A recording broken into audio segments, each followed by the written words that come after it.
Shalom aos amigos internautas, shalom para o Rabino Shai, Abraham Malca, todos os líderes presentes nesta sala, conhecida como Sinagoga Virtual, Talmidei Torá. Todos sejam bem-vindos. Hoje são 25 de Tammuz, do ano 5786, 10 de julho de 2026. Porções de ordem dupla, né? Merco, Barote, são duas juntas. Matot, que quer dizer tribos, e Maasei, jornadas, com leitura integral no livro de Número, capítulo 30, verso 1, vai até o capítulo 36, verso 13. Porções para hoje são duas aliotes, sendo a quinta e a sexta. A quinta, aliás, a leitura está no capítulo 33, iniciando aí do capítulo 33, versículo 50, e vai até o capítulo 34, verso 15. E, continuando, é a sexta aliote, aliar, qual o Rosh Hashanah fica aí à disposição. Temos algumas leituras adicionais, como a Haftarah, por exemplo, está no profeta Jeremias, capítulo 2, verso 4, e vai até capítulo 2, verso 4, até o verso 28, e pula lá para o capítulo 4, quarto, né? Verso 1 e 2. Temos a Brit Hadashah, que é a Aliança Renovada, no livro de Atos, capítulo 5, verso 1 até o 11. O Urush Maderrai está presente, é nosso comperador de hoje. Que o Eterno abençoe. Shalom, o Senhor está com a palavra, Urush Maderrai. Amém. Shalom, shalom, meus amados. Muito bom estar aqui, reunidos juntamente com vocês, né? Um abraço a todos os Orochim, a todos os irmãos da sala, um abraço o Rabino Shai, Rabino Malka, e a nossos líderes aí, Morim, que Deus possam abençoá-los e que possam me ajudar também em espírito, me dando forças aqui para a gente ajudar vocês também, né? Uns ajudando os outros. Somos um corpo, afinal, né? Eu quero, eu quero antes fazer uma recapitulação. Eu sei que o Roshinakidmon, Moshe, todos eles já leram isso aqui que eu vou ler. Mas eu acho interessante, vocês vão ver que é interessante, porque a ordem de Deus aqui no capítulo 31, vou procurar ser rápido nessa recapitulação, a ordem do Eterno aqui era: vinga os filhos de Israel dos midianitas. Só isso que eu quero ler aqui. E meditem. Vinga, né, extermina com os medianitas. Por que eu quero falar isso? Eu quero falar isso porque Robabe, Reuel, Jetro, o Itro era o sogro de Moisés. E ele veio de Midian, né? E Moisés viveu 40 anos lá nessa terra, não é mesmo? No entanto, a gente sabe de tudo o que Midian fez, né? E, e o que Jetro também, e o quanto Jetro foi importante também para, para Moisés, com respeito aqueles conselhos para ali organizar uma liderança em que pudesse auxiliar Moisés, né? Agora aqui, nós vimos no capítulo 31 esta ordem, e esta ordem ela exterminou 5 reis, né? Inclusive Bilam também foi morto, né? Mas o que acontece, meus irmãos, é que os midianitas, eles se compunham de várias clãs, de várias tribos, né? Então vocês podem ver que os midianitas se compunham de 5 reis, né?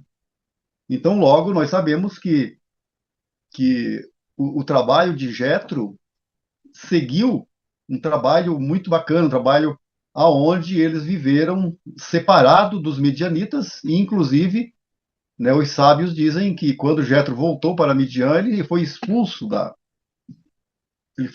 do suposto sacerdócio, né, pagão, que ele quis de repente fazer alguma mudança ali, e ele foi expulso do sacerdócio dos medianitas ali, né? E esta guerra de Israel contra os medianitas, ela ocorreu por volta do ano de 1452, antes de Mashiach. E em 1425, como eu já falei numa outra live, para os Raverinhas, Haverote, 27 anos depois, nós vimos ali os filhos de Jetro unidos ali com, com os filhos de Judá, né? Então, o Eterno ele tinha que vingar para trazer a sua honra, né? Por causa do mal que os midianitas, o lado negro, o lado, né, sombrio dos medianitas, ele deveria ser exterminado, né? Mas isto não foi uma guerra contra ali os descendentes de Jetro, né? Que a gente veja claramente depois eles armando tendas junto com as tribos de Israel e principalmente com a tribo de Judá, né? Então, é muito interessante assim a gente não ficar assim um pouco por fora dessas coisas aí, porque Deus sabe fazer todas as coisas, né? Bem certinho, cada uma no seu devido lugar, né? Agora, um outro detalhe importante que eu quero trazer para os Haverim, para as Haverote, que tinha guerras que Deus determinava e que não era para não era para reservar nada de despojos, né? E quem desobedecia ali trazia uma ira, né? Aplacava a ira de Deus. Quem trazia despojos daquilo que Deus ordenava não trazer, né? Agora o interessante é que aqui dos medianitas era para trazer, era para, no caso, despojar os medianitas mesmo, trazer tudo menos ali os homens e mulheres, né, que tinham se contaminado, que tinham já ambos conhecido homem, conhecido mulher. Se meninas tivessem conhecido homem, não era para trazer, não era para poupar, mas as meninas puras eram para trazer, né? E assim, dessa forma, essas crianças, elas eram ingressadas no povo de Israel, né? E outras coisas, por exemplo, assim, que eram tudo quebradas também. Vocês lembram, né? O que que era quebrado? Se quebrava vaso, se quebrava, se, por exemplo, se não fosse de metal, podia lavar, mas se fosse de barro tinha que quebrar, né? E, e tinha coisa que era de ouro que às vezes Deus também não queria que trouxesse, né? Quando ele determinava, não adiantava trazer, não importava o valor que tinha, não importava o melhor do gado, né? Deus mandava destruir tudo, né? Mas no caso lá da, da lepra, começava na parede, ia para a roupa, ia para os vasos, né? Nada daquilo ali poderia permanecer, porque ali, naquilo, havia uma contaminação, e era uma contaminação de um judeu, né? Era um judeu que havia se contaminado ali e ele estava sendo cometido de tal punição, de tal forma que os objetos dele ali eram quebrados, a casa era caiada para dar uma segunda chance, né? Raspada e caiada, e se não houvesse condições, até a casa ela vinha abaixo também, né? Então, um pouco diferente aqui desses despojos dos midianitas que ali eles poderiam tomar tudo que eles tinham de riquezas, né? Como foi o caso de Saul, lá era diferente, Deus não queria nada né? Do rei Agag lá, quando Deus mandou exterminar todos, né? O rei Saul, os soldados trouxeram o rei Agag e trouxe grande ira diante de Deus, que era o cabeça, né, dos males, né? Aquele homem trouxe sobre o povo de Israel, né? Então seria só essa lembrança que eu queria trazer para a congregação, tá?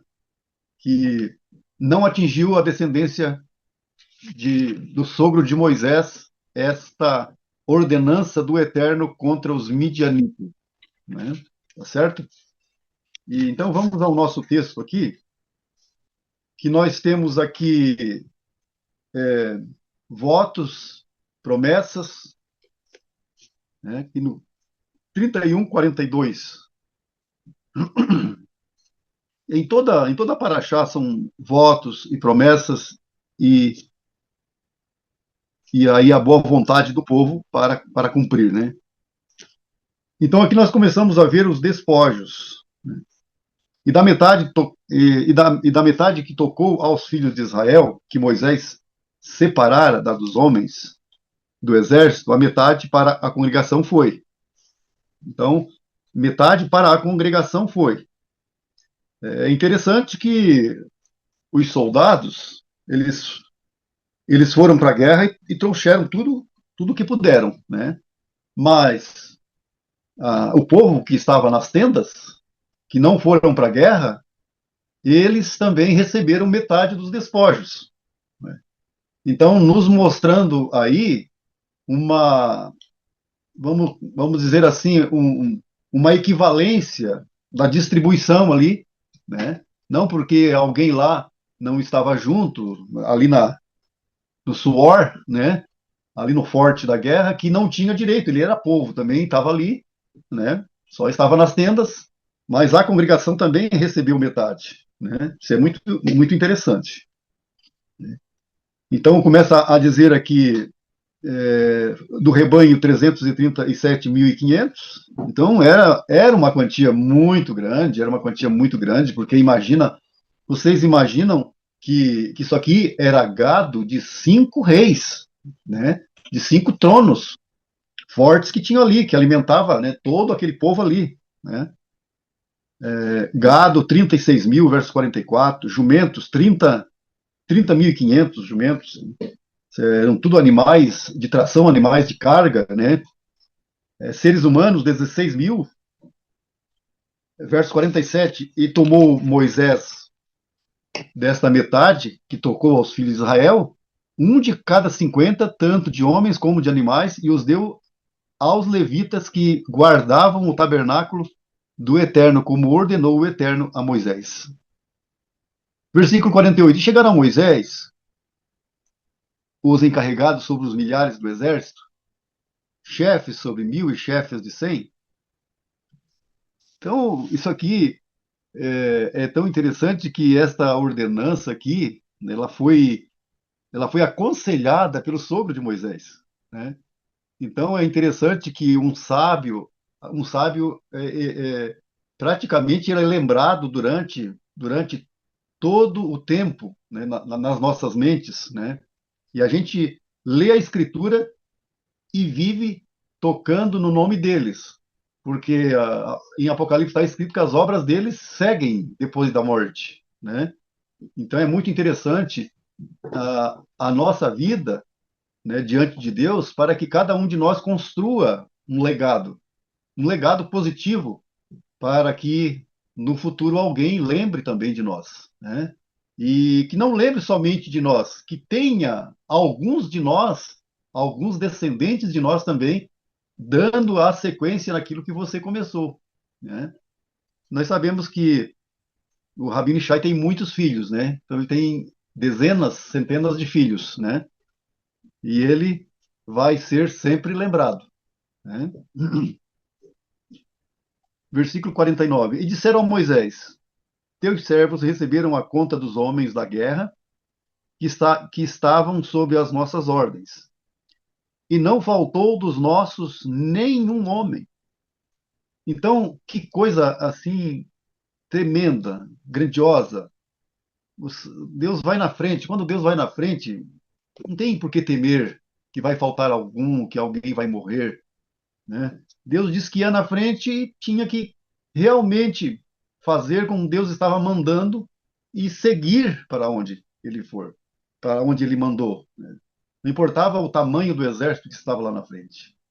Devemos lembrar sempre: 5 nações estavam diante dele, 5 reis, 5 grandes fortes, eles teriam que pôr abaixo, mas eles já tinham ali um exemplo de que Jericó tinha, os muros já tinham vindo abaixo, né? Uma das cidades mais fortificadas da história, né? Que ela possuía, os irmãos acho que lembram, né?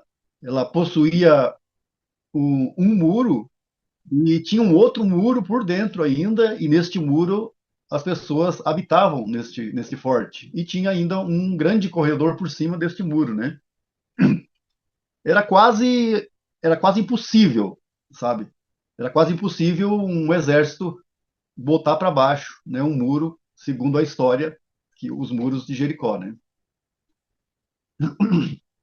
Então, até o dia de hoje, quando eu faço minhas orações em favor do nosso povo de Israel, porque é mandamento nós orar pela paz de Jerusalém, né? Não é por causa que prosperarão aqueles que amam a Jerusalém e a Israel, mas a gente ora pelas vidas, né? E pelos soldados valentes, que Deus possa abençoá-los na ida e na volta, né? Que seja o mesmo número na ida e na volta. E aqui diz que cada um, diz que e não faltou dos nossos nenhum homem, mas que agilidade, que habilidade, né? Que esses nossos soldados israelenses têm, né? E a gente veja que a história se repete porque eles são os melhores do mundo, né? São considerados os melhores do mundo. Eu gosto sempre de tocar nesse assunto, que embora haverá muitas baixas, né? Como diz o escritor de Romanos, haverá muitas baixas quando todas as nações guerrearem contra Jerusalém, né? Mas eles serão valentes até a última hora, né? E uma terça parte, né? Uma terça parte restaurar, né? Resta vai restar, né? E diz assim, ó, então pela felicidade deles, e quando eles viram que nenhum homem havia faltado, né? Diz aqui, pelo verso 50, pelo que oferecemos uma oferta ao Eterno, cada um o que achou, né? Objetos de ouro, pulseiras de pé, braceletes, anéis, brincos e cintos de castidade de ouro, para espiar pelas nossas almas perante o Eterno, né? Então, eram tudo joias, eram coisas preciosas, né, que esse povo tinham em seus poderes, né? Eles dormiam em cima da riqueza e do ouro, né? Deixa estar que este lugar, uma vez que ele foi tomado pelo povo de Israel, houve ali, então, os olhos de duas tribos e meia para ficar naquele local, né? Então, nos diz assim, no verso 51, e tomaram Moisés e Elazar, o sacerdote, o ouro dele, todo objeto trabalhado. E foi todo o ouro da oferta que separaram ao Eterno, 16.750 ciclos, trazido pelos chefes de 1.000 e pelos chefes de 100. E os homens do exército haviam tomado do despojo diversos objetos para si. E tomou Moisés a Elazar, o sacerdote, o ouro dos chefes de 1.000 e de 100 e trouxeram à tenda da reunião como memorial dos filhos de Israel diante do Eterno, né? Então aqui aconteceu o despojo, o retorno deles com toda a riqueza daqueles reis, né?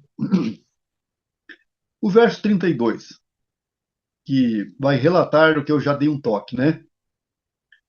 Diz assim o verso 1: E muito gado tinham os filhos de Ruben e os filhos de Gad, e era em grande quantidade. E viram a terra de Lazer e a terra de Gileade, e eis que o lugar era lugar de gado.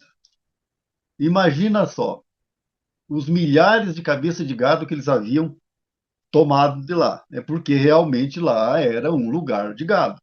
E tudo, né? Tudo aparentemente estava casando muito certinho, né?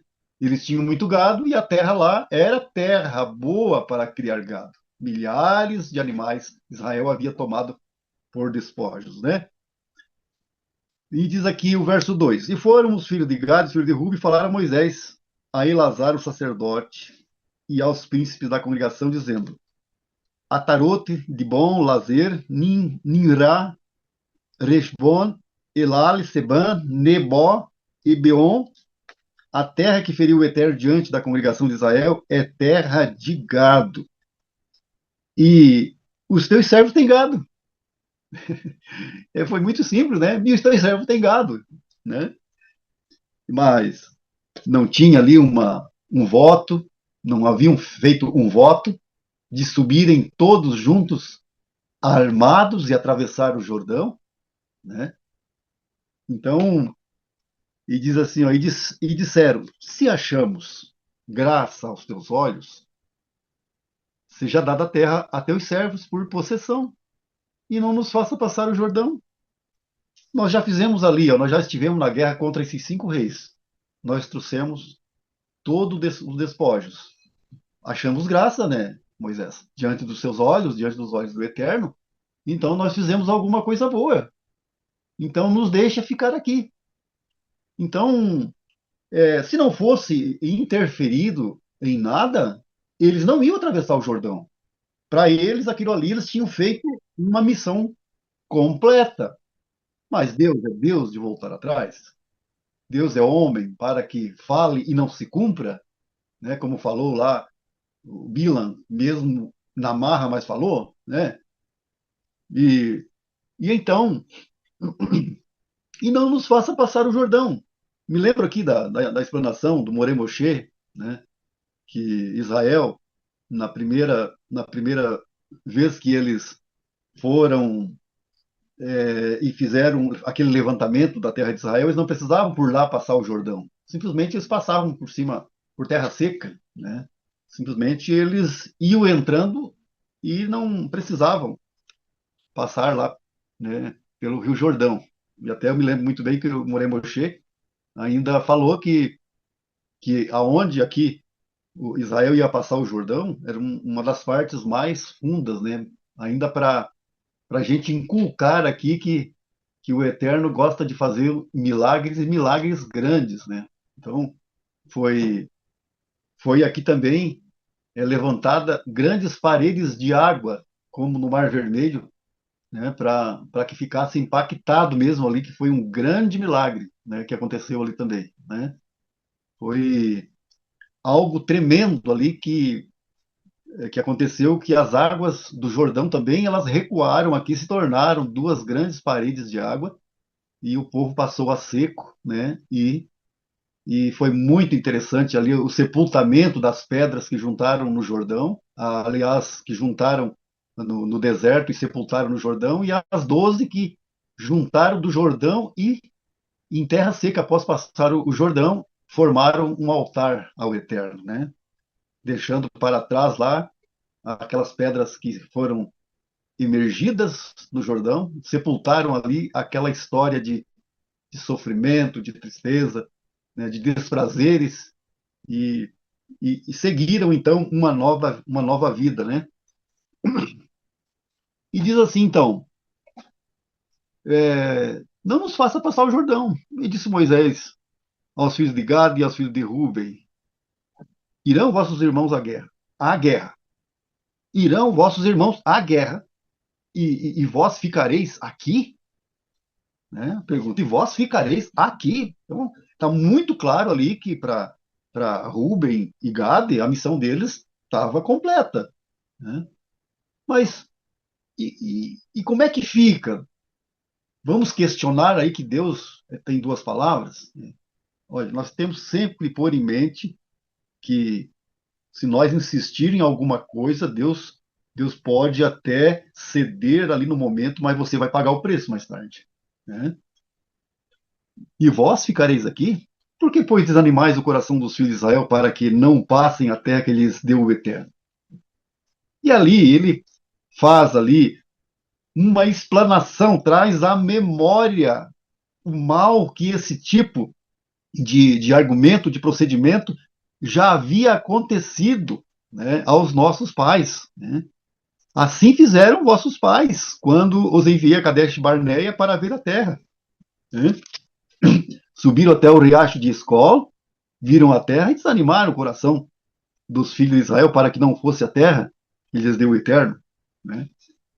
Cresceu a ira do Eterno naquele dia, e jurou, dizendo: certamente não verão os homens que subiram do Egito da idade de 20 anos em diante, a terra que jurei dar a Abraão, a Isaque e a Jacó, porque não perseveraram em seguir-me.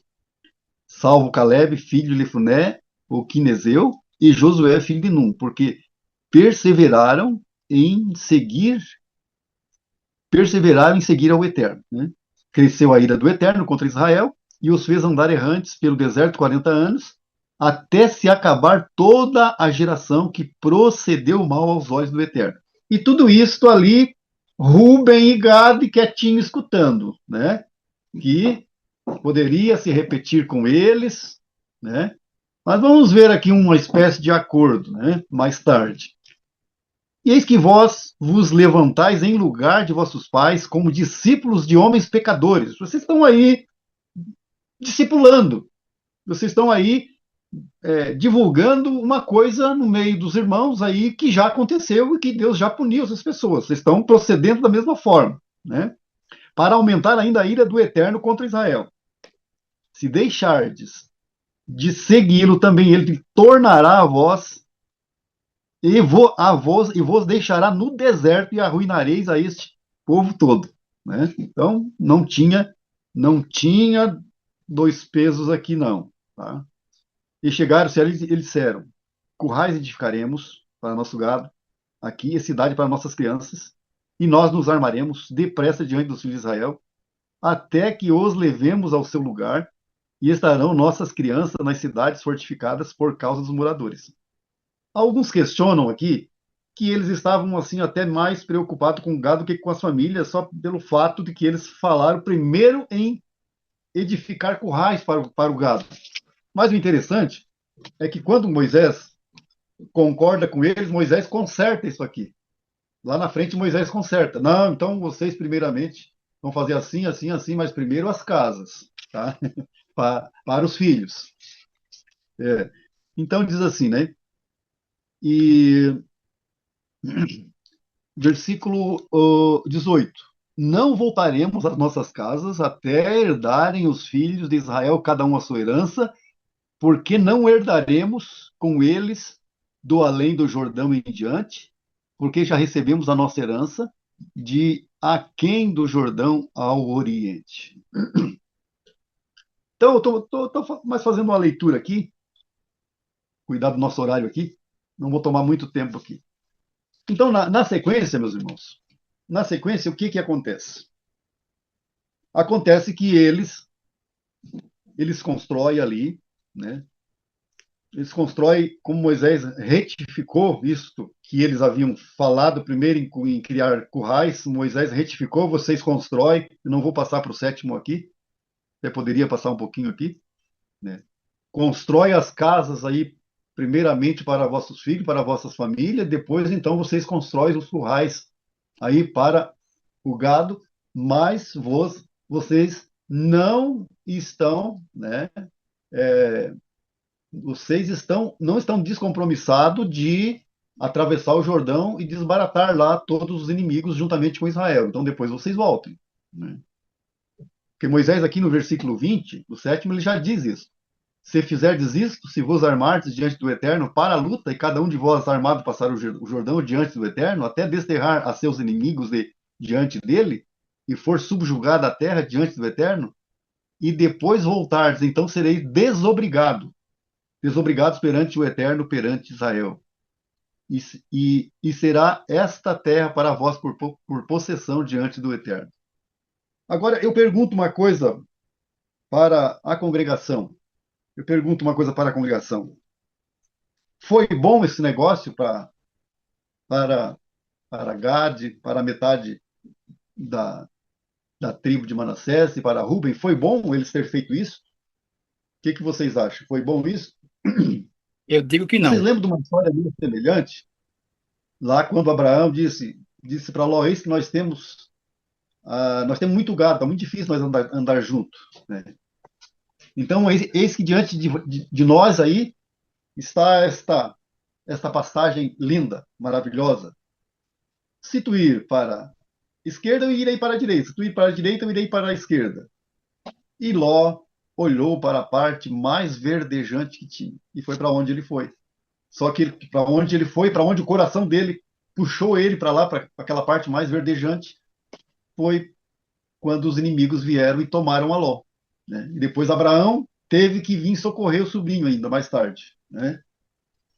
E eu quero dizer para a congregação que aqui também não foi diferente. Eles não fizeram, essas tribos aqui, essas 2 tribos e meia, não fizeram um bom negócio porque eles foram os primeiros a serem atacados pelos sírios, porque eles eram presas fáceis, né? Eles não estavam unidos ali ali dentro da terra de Israel junto com os demais, junto com as demais tribos de Israel ali, né? Foram presas fáceis e ainda eles estavam num lugar que tinha uma passagem bem difícil que era o Rio Jordão. Claro que Deus abriu por um grande milagre, Deus abriu o Rio Jordão, mas por causa de uma suposta rebeldia, Moisés acabou, no caso, cedendo ali, se eles fossem lá e subjugassem os inimigos, depois eles estavam desobrigados daquela ordem, né? Deus, no caso, permitiu, mas só que a punição ela veio mais tarde. Eu quero ver se eu leio aqui, quero ver aqui no livro de Primeiro Crônicas, capítulo 5 e versículo 26. Vou ler aqui para a comunidade, então, tá? Pelo que o Deus de Israel suscitou o espírito de Pul, rei da Síria, e o espírito de Tilgate-Pilneser, rei da Síria, que os levaram presos, a saber, quem mesmo, irmãos, quem mesmo que os levaram presos, a saber, os Rubenitas e Gaditas e a meia tribo de Manassés, e os trouxeram a Halá e a Rabor e a Hará, e ao rio de Gozã até ao dia de hoje. Né? Então, fica para nós aqui, por exemplo, fica para nós este exemplo, meus irmãos. Não insista com Deus quando Deus já tem determinado algo para nós fazer. Não procuramos a melhorar aquilo que Deus já determinou, porque o nosso coração, ele olha através dos nossos olhos. Os nossos olhos olham alguma coisa lá que aparentemente é boa para nós e nós vamos insistir naquilo. E nós vamos insistir e Deus, ele vai permitir que você faça. Aparentemente, de princípio, você está tudo bem tranquilo. Você está indo bem, você está engordando seu gado, né? Você construiu casa para sua família, para seus ali para toda a tua tribo, né? Está indo tudo bem, mas o açoite fica para mais tarde um pouquinho, mas ele vem, né? Como aconteceu bem certinho aqui, contando a história aqui do livro das crônicas aqui, né? Exatamente a tribo de Ruben, de Gad e a meia tribo de Manassés foram para o cativeiro, né? E o povo de Israel estava ali dentro do Rio Jordão após, né? Além do Rio Jordão. E a quem ficaram eles? A quem quer dizer, né? Pelo menos no nosso português aqui, a quem é fora do território sagrado ali, né? Onde aqueles 5 reis já haviam sido ali derrotados e despojados, né? Mas era um local onde, né, subia para a cabeça, né? Vamos dizer assim. Então, muitas vezes, nós temos que nos cuidar daquilo que a gente acha que é bom para nós. Mas se Deus não determinou, então é interessante que a gente não se deixe levar pelas aparências, né? Pelas supostas visões que a gente tem no nosso dia a dia, porque nós somos também metralhados, bombardeados, né? Todos os dias com coisas que o mundo, o presente século, por exemplo, né? O presente século ele tem levado muita gente e nesse presente século as pessoas elas aparentemente elas aproveitam bem a vida, né? E como diz, né? Como diz Apocalipse, quem é santo, santifique-se mais. Agora, quem é sujo, suje-se mais ainda. Então, quem se voltar realmente para o mundo, que separe-se, se separe da congregação, não fique com um pé no mundo e um pé dentro da congregação. Vá viver a tua vida. Pegue e vá aproveitar os teus poucos anos que restam, então, se você não quer permanecer, né, e se santificar dentro da congregação, né? Quando você vê uma pessoa que se desvia da congregação, não ignore mais ele. Não ignore, o cidadão lá e coisa e tal, ele cada vez, né, ele não tem mais restrição para os pecados dele. Não, aquele é o reino dele. O reino dele, ele se tornou um goi. E para o goi, como nós temos aprendido, o Rabino Shai tem nos ensinado bastante. O goi não precisa guardar mandamento, não precisa, não existe Torá para o goi. O goi pode fazer de tudo que para ele não vai acontecer nada. E até, por exemplo, o, o goi ele prospera, né? E não sinta inveja dele, porque aquele é o reinado dele. Aquela é a vida que resta para ele, né? Então, ele, se ele não estiver aproveitando, se ele, por exemplo, assim, ó, se ele saiu da congregação e está lá sentindo repugno de carne treife, a bobagem que ele está fazendo. Ele que vai comer carne treife, ele que vai comer carne de porco, entende? Ele não tem mais restrição para ele. Ele está perdendo o tempo dele não comendo carne treife. É um goi, é um outro igual. É a porca lavada que volta para a lama, ou o cachorro que volta, né, para o seu próprio vômito, né? Como disse nossos sábios aí na Brita Hadashah. E nós devemos continuar a nossa missão, aquilo que recebemos do Eterno, nós devemos assegurar, porque Hassatan ele tem grande ira, e se ele puder, ele vai te derrubar. Então você tem que ser forte, nada, nada que possa comprometer a tua salvação. Haverim, Haverote. E não pense que você é tão forte que você possa resistir em lugares sombrios do pecado. Você tem que fugir do mal. Esse é o conselho que fica nas Sagradas Escrituras para nós fugir do mal, porque nós não somos fortes o bastante para resistir aonde nós, às vezes, né, às vezes podemos estar, né? E aonde quer que nós vá, dê o exemplo. Dê o exemplo onde quer que nós vá. Esses dias, há pouquinhos dias, tem um funcionário aqui, um colaborador, né? Um colaborador, a menininha dele fez aninho, e nós fomos convidados. E a gente chegou lá, né? Os docinhos foram todos ali feitos, né? Salgadinhos, foram todos feitos por uma confeiteira que era que não, nós não ia, né? Nós não ia, então a confeiteira fez tudo de acordo para judeu comer mesmo, entende? Então não tinha perigo ali. Mas também tinha vinho, tinha cerveja, né? E o cidadão veio me oferecer o vinho. Eu disse que eu não queria. Tem refrigerante? Manda refrigerante. Daí ele achando que eu não tomava, porque por causa da minha esposa que estava junto, eu disse, não, não é por causa dela, eu não quero mesmo, não tomo, não tomo mesmo. Daqui a pouco ele veio e insistiu de novo. E depois a gente foi para uma sessão mais, uma sessão dos homens numa sala, e as mulheres ficaram na sessão delas mais lá, conversando, né, os assuntos delas, e ele veio me oferecer o vinho de novo. E eu disse, não, muito obrigado, eu não quero tomar vinho. Mais uma cervejinha, quem sabe? Não, muito obrigado, né? Então, aonde você for, você tem que dar testemunho.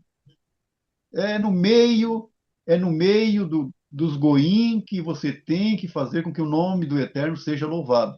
Senão você não tem diferença nenhuma. Ah, porque é uma festa lá, pode rolar uísque, vodka, né?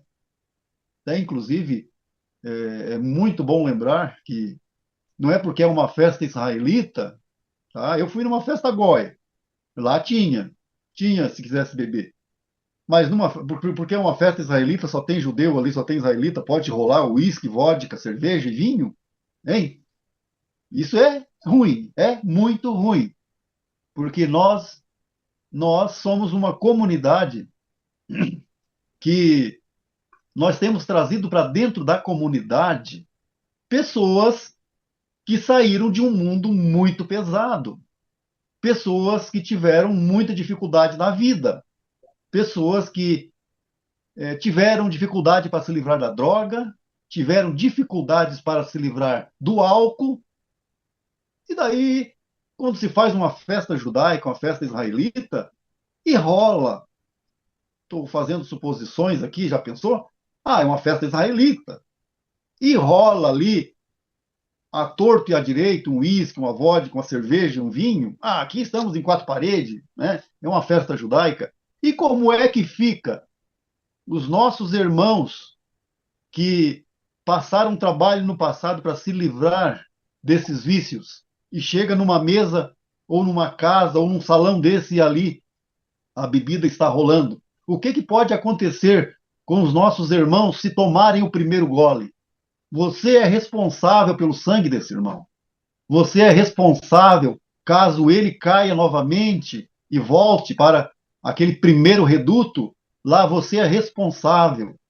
Então a pessoa ela vai ficar encurralada, ela não sabe para onde vai, ela não sabe para quem pedir socorro, porque às vezes o reduto do socorro é a congregação e dentro da congregação ela vai encontrar isso, meus irmãos. Puxa vida, que isso não esteja acontecendo dentro da nossa comunidade, tá? Então eu quero ficar por aqui e eu quero mostrar para vocês aqui que aquilo que Deus determina não vale a pena você querer melhorar, tá? Deus vai concordar com você se você insistir, mas o açoite virá em breve. Não vai demorar o laço que vai vir sobre ti, tá? Eu fico por aqui, meus queridos, e que Deus possa abençoar a cada um, tá bom? Shalom, shalom, forte abraço. Shalom, Rosh Mordecai. Essa, essa vem na hora certa, né? Porque cada momento que se prega, que se fala, que se toca a trombeta, é porque se tocou, é para abrir os ouvidos de todos nós. Então, é sempre bem-vindo essas pregações, porque nos enche de conhecimento, sabedoria e vigilância, em todo sentido, não só na bebida, mas em todo sentido, para que o nome de Deus realmente seja glorificado.